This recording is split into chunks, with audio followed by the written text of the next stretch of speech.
saw the title, you know what it is. Today we're doing a cucumber mint wine. I'm using limes for acidity. I'm going to use a little green tea for tannin. And we're just going to do sugar, white sugar as our fermentable here. I'm going to start by just preparing the cucumbers, sanitizing everything as always, giving everything a light little spray down with our Star San sanitizer solution. I'm going to peel the cucumbers. The peel of the cucumber has quite a lot of bitterness in it, and I don't really want that flavor in the wine, so I'm just taking off the skins. I'm going to just chop these up. My plan is to blend these, so I'm not being that precise with this chop. I'm just trying to make it a little bit smaller so it can fit inside the blender a little more easily. I'm not sure how many cucumbers I really need for this. Cucumbers are pretty watery, so I'm going to try to just have it all be cucumber water and not really add any additional liquid besides just what's naturally in these cucumbers. So I'm going to start with 3 and see if that's enough. I'm just going to put them all into a bowl and get our blender. I'm using NutriBullet for this. They are not a sponsor, but it is the only kind of blender I own. Probably would be nice to have a bigger blender, but I'm just going to shove as many cucumbers as I can fit into this little cup. Screw on this cap and give it a whirl and see if we can get these going. And like I said, cucumbers are pretty watery, so hoping to get a good amount of water out of these. Again, if I owned a juicer, I think that would be the move if I can juice these, but unfortunately I do not own a juicer. I'm also going to throw in just a handful of mint, sort of an indiscriminate amount. I'm not really sure. I don't really want this to be too minty, just kind of give you a little bit of an idea of mint. I'm not really sure. What I'm going for. I'm a little skeptical about this wine in general. It's flavors that I think would be good together, but I'm not sure how they would be in a wine. I don't think I've ever had a wine that use this type of thing. But anyway, blending all these ingredients up, I'm going to go ahead and just strain these out into a bowl and see if we can get a nice fine juice out of this. I'm not sure, maybe I should have used like a juice bag or something, but this poured out like really foamy for some reason. But there you go. Our beautiful cucumber water is coming through our strainer here, collecting in our little bowl. Cucumber mint water. It almost looks like algae or something. I'm just going to pour this all in here and set this to the side and do our next little batch of cucumber slices. Again, if I had a bigger blender, I would do this all at the same time, but alas, here we are. Again, adding an indiscriminate amount of mint to this, just as much as I kind of feel. I'm washing the mint pretty thoroughly, though I did not sanitize it. And throwing that in for a blend. We have this weird like cucumber foam building up. I'm trying to push it through the sieve to try to get more of this liquid out, but it's a very bizarre texture. It's just sort of like a weird cucumber foam here. So I'm just going to put that to the side and look at that liquid we were able to get out of the cucumber. That looks pretty clean. I'm going to add it to our half-gallon vessel here. And it looks like we are going to need a lot more of this cucumber water. So I'm going to pour our second cup of blended cucumber and mint into the sieve and strain out some of this water.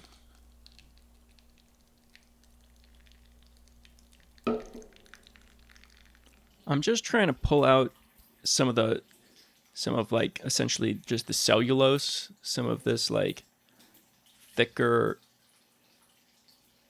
parts that aren't going to ferment, or it's just going to add like a lot of particles to collect on the bottom of our fermenter. So if we can get a finer, cleaner liquid, it's going to result in a better yield.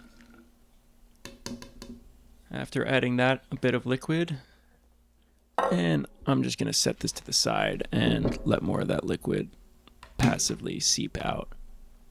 Now is a good time, though, to add our sugar in. Aiming for about 20 Brix, somewhere around there. I'm going to just use raw cane sugar for this. Cucumber is such a subtle flavor that I thought adding something like honey or some other fermentable might overpower our cucumber flavor here. So I thought just plain old sugar would be the most neutral thing to add to have those flavors still be palatable. This is a half-gallon fermenter, and that just gives you an idea of how much sugar is needed to bring this up to the concentration we're looking for. This is also a good time to add our limes into this mixture. I'm not sure how many limes I'm going to need. I'm aiming for under 4.5 pH. That is the goal. Higher than that, and it's an environment where certain bad things can grow, things like botulism, and it's also just suboptimal for the yeast to grow. Yeast prefer a slightly acidic environment. I have this little lemon press that makes it pretty easy to squeeze out all the juice from these limes. And I am able to get these limes just completely crushed and extract the most amount of juice out of these things. I added all 5 of these limes in here, and hopefully that is not too much. I'm also going to add in more of this liquid after letting it sit and settle for a little bit of time. And we're filling this. We're about halfway now, which is perfect because now I can mix this and properly aerate it and dissolve the sugar. And we have these beautiful slow-mo shots. And it's important to aerate your brew at this stage because it is adding oxygen, which your yeast will need initially to form a colony. And it is adding nitrogen, which again, your yeast will need to proliferate and grow. Once we start fermenting is when you want to suffocate your brew essentially and not let it be exposed to the air. Have it off-let its CO2 and let no oxygen get inside. But shaking it vigorously is a good way to dissolve gases into your liquid. So you can't overdo this step. Just shake it and dissolve it. We also want that sugar to be fully dissolved and our liquid to be completely homogeneous. This way, we'll get an accurate reading when we test our Brix value. I'm also going to add in our green tea here now. Just got a little green tea bag from the store. I think usually I'll add a black tea and Earl Grey to add tannins. I'm using a green tea because I feel like it complements our flavors here of cucumber and mint and lime. I don't know why. Maybe it's just the color of everything being green. Feels like green tea is going to do a nice job just complementing these flavors. So I'm just going to let this tea bag steep in our hot water over here and set that to the side and just wait.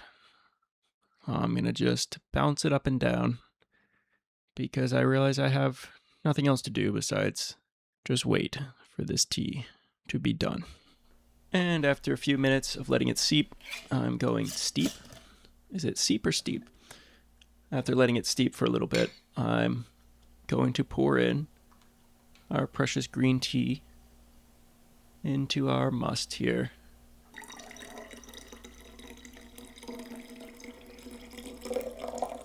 And we are starting to fill up this vessel. but we are going to need some more liquid. So I can strain a few more cucumbers, but I was thinking of adding some coconut water. Again, I feel like coconut is just going to complement these flavors. I'm not sure. There's no science to it. It's more of an art. It's more of a feeling. Coconut, mint, lime, green tea, cucumber. These flavors just feel right to me. So I'm just going to top this off with a little bit of coconut water just to bring our water level right up to the neck of that, reduce our headroom, and net us a satisfying yield. I used about 2 of these little coconut bottles. I'm going to give that a good shake, make sure our solution is homogeneous. So now we can do our little test, put our little pipette in there, steal a tiny bit of liquid, and bring out the refractometer.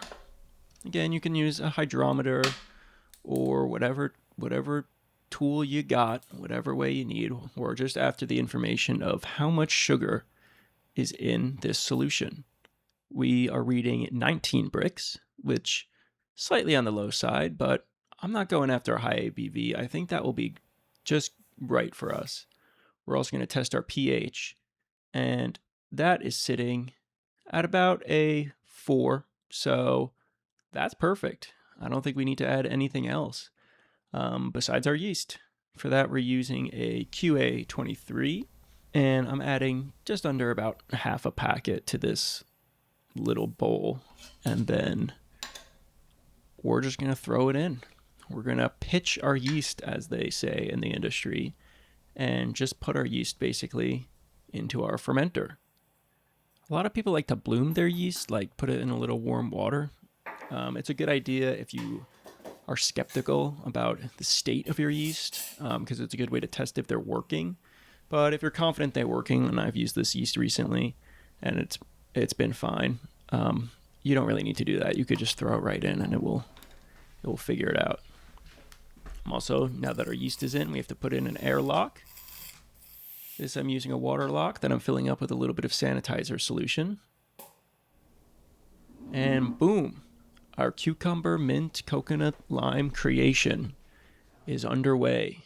We are going to let this sit for a while. After a couple hours, I noticed a lot of precipitate fell out, and it had almost looked like it curdled, like the lime curdled certain proteins in the cucumber or something, but a lot of stuff fell out, and it all turned a little bit yellow, which it almost looks like Mountain Dew. It actually looks interesting, so I'm a little scared, but it is time to rack.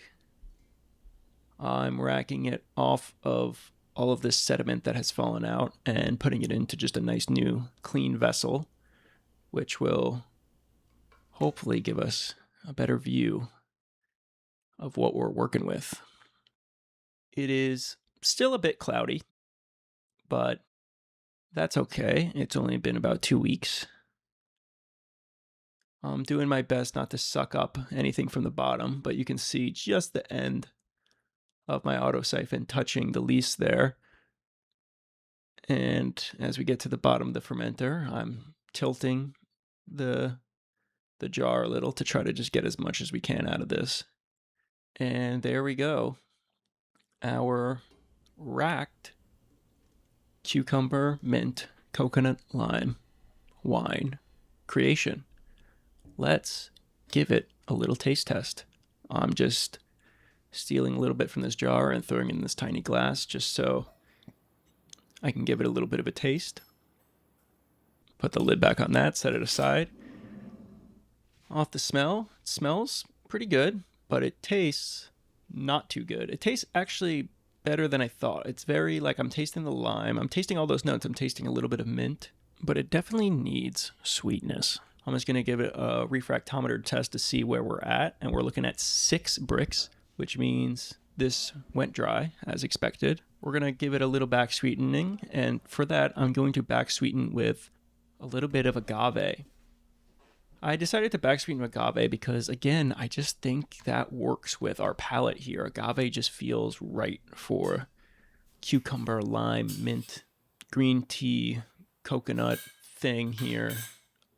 And it's also going to dissolve a lot more easily than crystallized sugar. This is already kind of a thin syrup consistency, so mixing it into the liquid will dissolve a lot easier, and I don't have to shake it or heat it up or do anything or wait a long time. I can just give this a quick stir and it will dissolve very nicely in our liquid.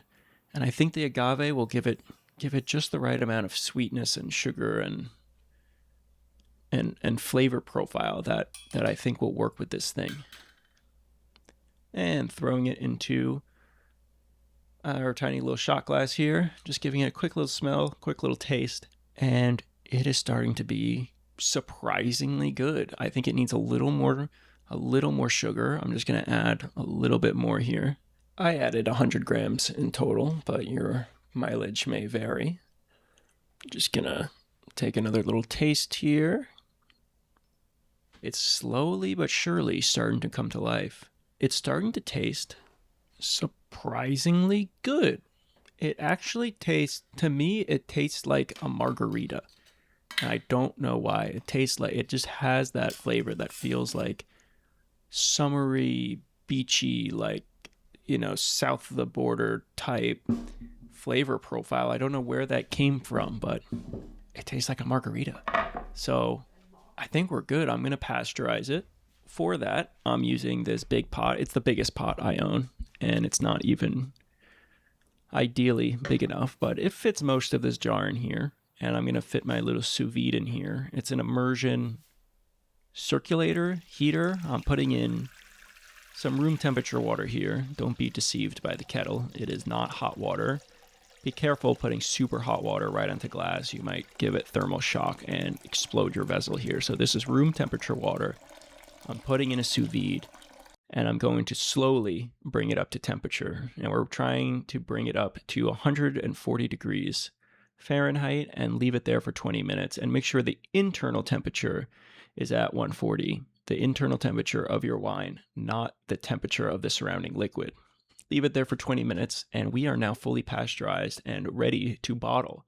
After letting it come back down to room temp, I am racking it, siphoning it into our final bottles. For this, I'm using 3 16-ounce little wine bottles here, and it looks like we are going to be able to fill all 3 nicely. I started to get a little nervous here that I wasn't going to be able to finish filling this third one, but it looks like I was able to, and then also get a little bit in our glass so we can show you. Our final yield was 3 16-ounce bottles, along with 1, I would say, nearly filled glass. So I'm going to throw a couple corks in these. And this wine turned out surprisingly good. It tasted like, I swear it tasted like a margarita to me. I don't know why. Maybe it's like the lime or something. Those cucumber notes are a little more subtle, but they're definitely there. The mint notes are there. The lime notes are there. The agave is there. I'm tasting all the individual elements. And together, they all taste really good. It tastes like a summer, like I want to be on a beach and drink this. As far as clarity goes, I've seen better and I've seen worse. It's not too bad. I think this turned out super nice. If you're into any of these flavors, highly recommend giving this one a shot. I'm going to go finish this glass and let me know what I should make next. Thanks for watching.